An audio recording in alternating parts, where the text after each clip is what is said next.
Good afternoon. We are beginning with Psalm 68. We are on to verses 19 through 23. We left off at verse 18 last week. So 19 through 23. And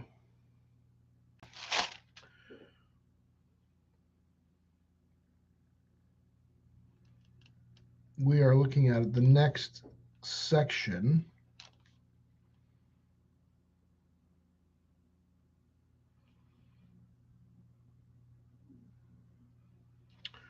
Let's begin.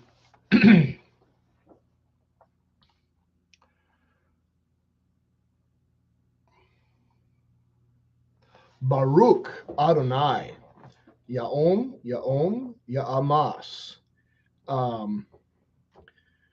So Baruch Adonai is a fun phrase because you hear it fairly often, and it's just nice. It's blessed be the Lord. Adonai, of course, is Lord. Baruch is uh, the it's a participle of barach, which is to bless. So right, so blessed one because it's male singular, or blessed be, right? Or the Lord is a blessed one, and we would kind of in English say, "Blessed be the Lord," right? Yom by yom, or actually it isn't by yom here; it's just yom to yom. Uh, so we usually translate this as day to day, and this is where the ESV is getting daily, right? Day to day. Um, so we have Lanu Ha'el Yesa'atenu Selah. So that's the second part of verse 19. Um, so let's look at this Ya'amas word. Ya'amas is to carry a load, to load, burdensome, to lift, took their load. Um, so you can see with various passive versus active or different verb tenses, you get different meanings here. Like it can be to be burdened or to be that burden be taken from you passively, right? So or to be unburdened, right? These kind of things. Primitive root to load, impose a burden, to be. I wonder if we have one of the typical ways to carry things in the ancient world would have been on a yoke, which would typically go around the neck, would rest on the shoulders, would have I don't know, flanges or arms. Then from there would be your ability to carry something, a load, right? Whatever has to do with that kind of idea. Um,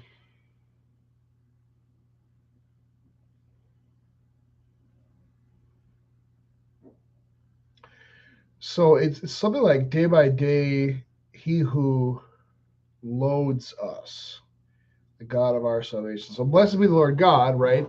He's the God of our salvation. He loads, or no, not he's not loading upon us. It's third masculine singular. Call imperfect. So blessed be the Lord matches this Baruch matches Yamas. So in other words, the Lord is blessed because he burdens himself with us, right? The God of our salvation. So he takes on the burden of being our God, right? And that takes on so many different ways. Um, And then, probably the most poignant way would be to think about the cross and what Jesus endures on the cross, how he is weighted down with sin, right? So, I mean, literally, blessed be, we could say this at the foot of the cross at Mount Calvary. Blessed be the Lord who daily or day by day takes on the burden of us. Literally takes on our burden of sin, our burden of death, and he carries it there. right? Which makes then the God of our salvation all the more poignant as well, right? Um, Gesua Tenu, of our salvation, Ha'el. So I believe Ale is short for Elohim. So Ha'el would be, kind of a shorthand. It's kind of like where we've come across before. We actually, I think it was in this text. Yeah, just the verse above us, verse 18. Yah Elohim. Yah is shorthand for Yahweh, right? So now I have the shorthand term for Elohim, which is El, right? The God of our salvation. I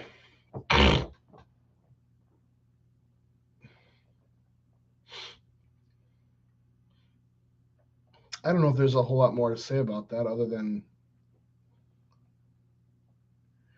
God can be known in a variety of ways. He's the God of creation. He's the God of the Word. He's the God of the Israelites when they conquer the tribes living in the Holy Land. I mean, there's we have Yahweh Sabaoth, the Lord of hosts. We have uh, Adonai. So Jesus kind of makes this point that he wants to be known. You will know when the Son of Man is lifted up on the cross. This is the primary way we'll know that he is the Messiah, that he is lifted up. God wants to be known primarily as the one who saves us, right? There are lots of ways he could be known, but this is how he desires to be known. Well, verse 20, we have the shorthand term for God again, Ha'el. El is short for Elohim, so the God, Ha'el, right? Ha'el Lanu, the Lamed here is to us. So it'll be literally, it's kind of like to, and then the new is a preposition for us. So we get this, the God to us, or our God, right? Our God is El, again, the God, Lemo Vosaot, Lema Vosaot. Our God is the God of salvation. And then we have Yahweh here now. We've had El twice. Now we have Yahweh. Ve Yahweh.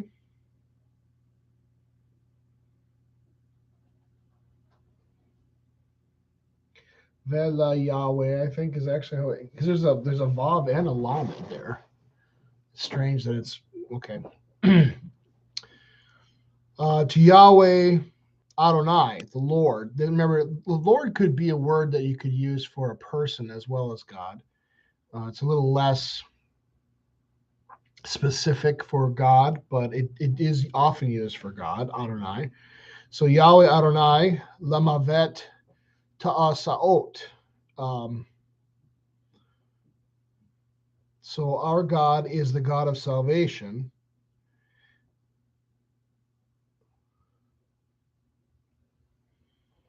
And to God the Lord from death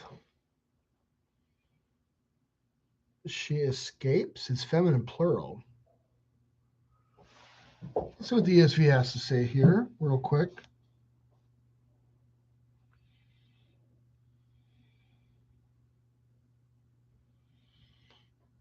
Our God is, they're going, a God of salvation. And to God, to God the Lord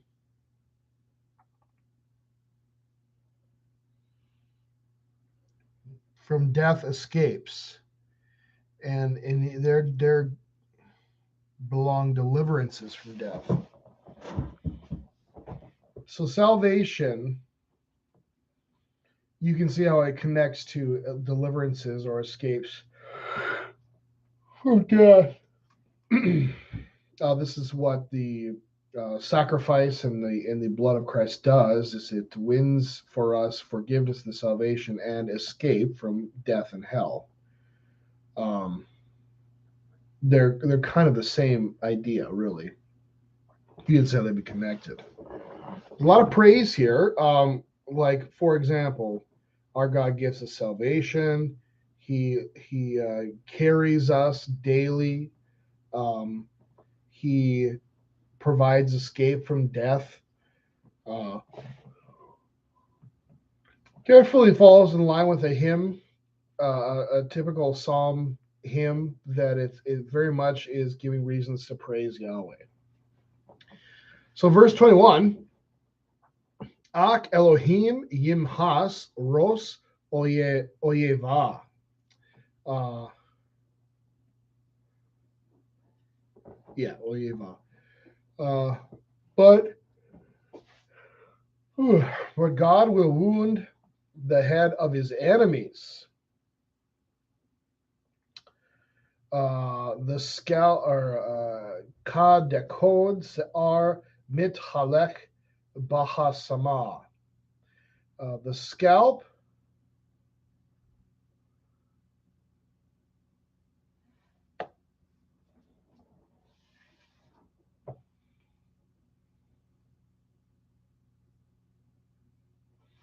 So I think what it is, I think it's a continuation of the first verse. We have this like letter A, but our God will wound the head of his enemies, and then it's a more nuanced kind of deliver the same line, but just slightly more pointed, more specific, right? It's the same kind of idea, but now we're getting into some particulars.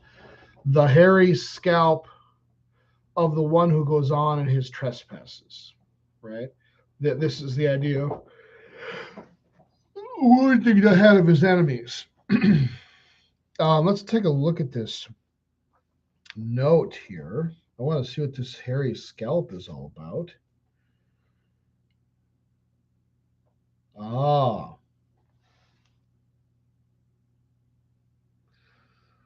It's suggesting here, it's an interesting thought. Enemy soldiers may have taken an oath not to cut their hair until they had victory, right? So, in other words, the enemies of God and of God's people have taken oaths that they won't cut their hair until they achieve victory over Yahweh, and instead, that long flowing scalp of hair gets wounded, gets it kind of gets its head crushed in because they stand. You're talking about the God who made the cosmos, who sent the flood, who wiped out Egypt, right? And it's a silly thing to stand against this Lord. It's just going to lead to bad circumstances. For example, getting your head bashed in. Yeah. You can't stand against this Lord. Can't stand against him. He will, merely his presence will destroy you. We got 2 verses left, verse 22 and 23.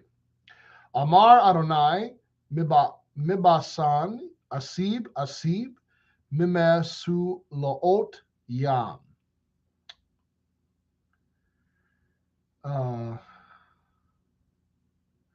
So this is one of those places where reading the Hebrew is kind of helpful because we have asib twice.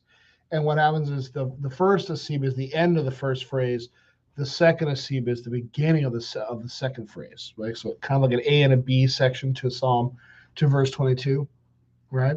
So Adonai, the Lord said, I will bring back, what we got first?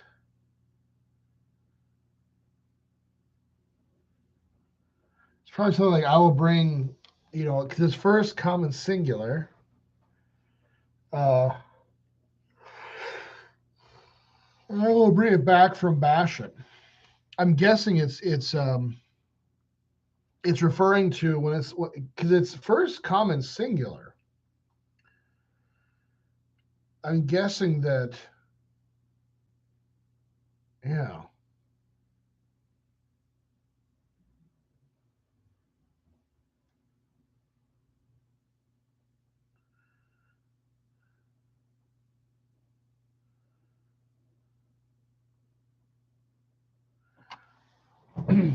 I don't think that there actually is a referent to to who he's bringing back.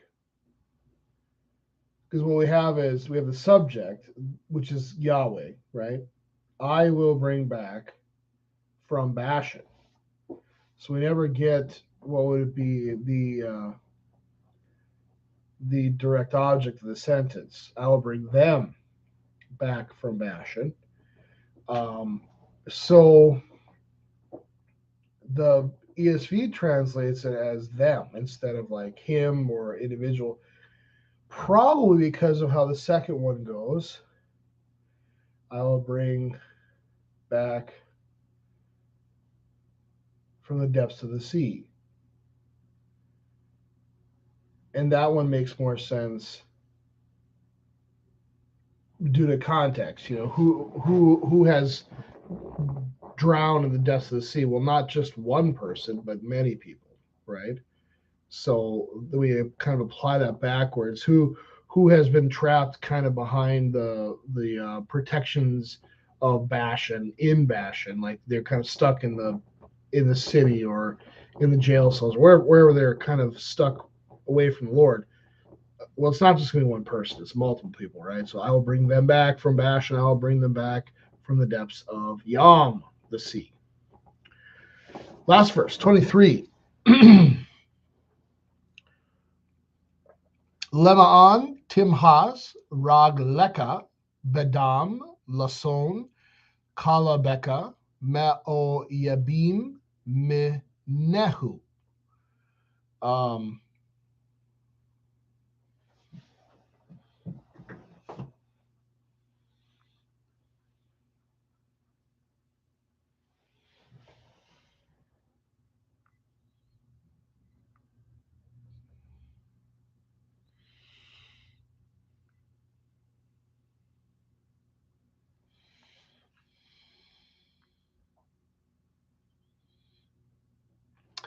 so something like that they may crush them,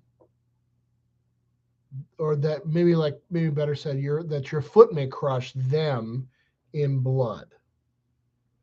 ESV translates it that you may strike your feet in their blood. And the tongues, I'm sorry, I'll read the Hebrew first. Lasaon kelabeka me'oyabim minehu. And the tongues of your dogs have their portion from your enemies. You know, the tongues of your dogs from your enemies have their portion. That's like word for word rough translation, but we would put those last two words. It's a rough ending, right? What it means is that the Lord's enemies will be destroyed to such an extent that scavenger animals, carrion animals, will be kind of feasting on the remnants, right? This is God's painting the psalmist is painting a stark picture of victory by the Lord, and that victory involves the destruction of your enemies. You know, for some reason, like I've said before, said it many times before, vindication is very important to the Lord. I don't think any of us are sitting back hoping that our dogs lick up the blood of our enemies, that our feet get to crush them. Kind of, I think the idea here would be that, like, you're crushing them to such an extent with your feet that your feet are kind of like getting wet with blood. You're like kicking them or stomping them enough where, like, it's almost, the word here is the word used for like treading grapes. So you're almost getting blood on your feet. In other words, the level of destruction of your enemy is so complete that there's really nothing left of them, right? Now that is one of victory, but I don't think it's one that stark of an image is not something we're all just gung-ho about thinking about and feeling and dealing with. But it's important to the Lord. It's important. I think it's important because he's holy, right? And he asks us to be faithful. And being faithful is not always easy, right? So there is a certain recognition of remaining faithful in spite of odds that are bleak, right? That are difficult. So, even though we probably wouldn't really desire it, the Lord is saying that we will have victory over our enemies, and it'll be a public one, and it'll be kind of a gruesome one. This kind of talks about, it kind of gets at talking about, like the sheep and the goats judgment.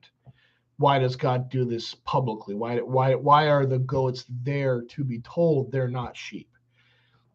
And for whatever reason, it's important that they know that they're like a better way to say would be they're disproven, right? They're shown that they were arrogant, they were spiteful, they were refusing to accept the Lord, to refusing to believe, refusing to trust, and so the Lord holds his tongue. He holds his wrath for a long time, but he eventually does release it upon people who deserve it.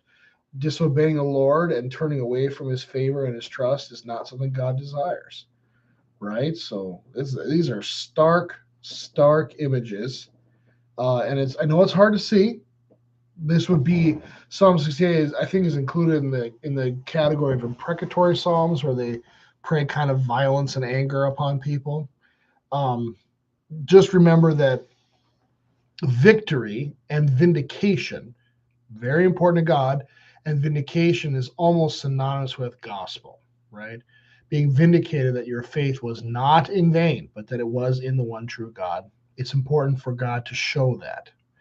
And so these things, by the way, these words aren't just metaphorical. They're not just kind of, there is a truth to them in the final judgment, which is, again, kind of disturbing, but it is the truth. Well, we're going to stop there. We're going to pick up next time at 24. We're almost through this psalm, just a couple more verses, and we'll have clicked off Psalm 68, a rather long psalm. A little shorter today, but I think that's okay. We got plenty of things to do. The weekend's coming up. God, you as well, C-Mac. Lord, bless and keep you this week. And I hope you have the rest of this weekend. I hope you have a very lovely weekend. Don't forget to go to church, take the sacrament, all those good things. We will see you next time.